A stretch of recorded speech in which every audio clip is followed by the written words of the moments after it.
नहीं करते थे और पूरे भारत में ऐसा करने वाली सिर्फ एक जाति थी, वो है चमार। आप बुजुर्गों से पता कर सकते हैं। 2. पूरे भारत में जिन श्रुतियों और लोक कथाओं में चमार को ब्राह्मण बड़ा भाई बताया जाता है, क्योंकि ब्राह्मण हिंदू धर्म का मुखिया है, तो चमार बुधवार धर्म का मुखिया है, इसीलिए चमारों की शादी में पंडित नहीं बुलाया जाता। 3.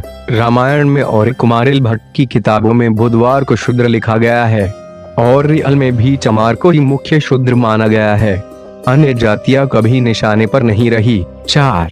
समस्त जातियों में सिर्फ चमार जाति ही ऐसी है जो गरीब होने के बावजूद अपनी आन शान पे मर मिटती है और इस जाति में आज भी राजसी गुण झलकते हैं। 5. चमारों का घर गांव के बाहर अक्सर होता है, क्योंकि चमार गांव के राजा होते थे।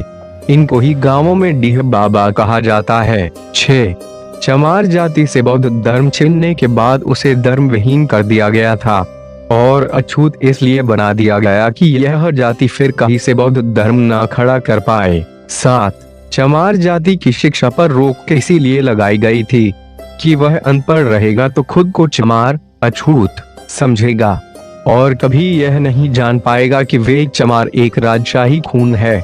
इसलिए चमारों की शिक्षा पर रोक लगाई गई थी कि चमार शिक्षा पाएगा तो फिर से बुधवार धर्म खड़ा कर देगा। 8. चमार खुद को इसीलिए चमार कहलाना पसंद नहीं करते क्योंकि चमार इनका नाम है ही नहीं, इनका नाम तो सूर्यवंशी क्षत्रिय था।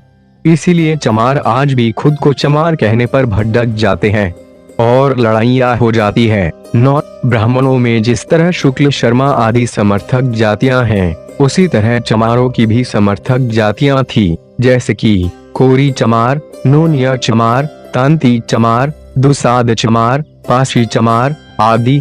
लेकिन चमारों की सत्ता विलुप्त होने के बाद इन सब में फुट पड़ती गई। 10. चंद्रगुप्त मौर्य भी चमार थे, लेकिन गोरे और सुंदर थे, जबकि चाणक्य ब्राह्मण था और काला, इसीलिए कहावत बन गई कि काला बाभन गोरा चमार दुई जात से सदा होशियार। 11. जो भी जातियां आ रही नहीं थी वो चमार कहलाती थी और ऐसा आज भी है, चाहे मौर्य हो या नोनिया या दुशाध्या, अन्य शूद्र ब्राह्मण सबको चमार ही कहता है। ये सारी बातें जो ऊपर लिखी गई हैं, ये वर्मा और तिब्बत के बौद्ध ग्रंथ में इसका प्रमाण है और अधिक जानकारी हेतु आप बाबा साहब की लिखी किताब Who was शूद्र कौन थे से पढ़ सकते हैं।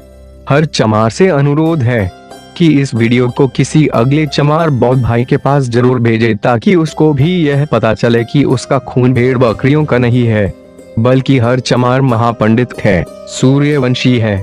जय भीम, जय भारत।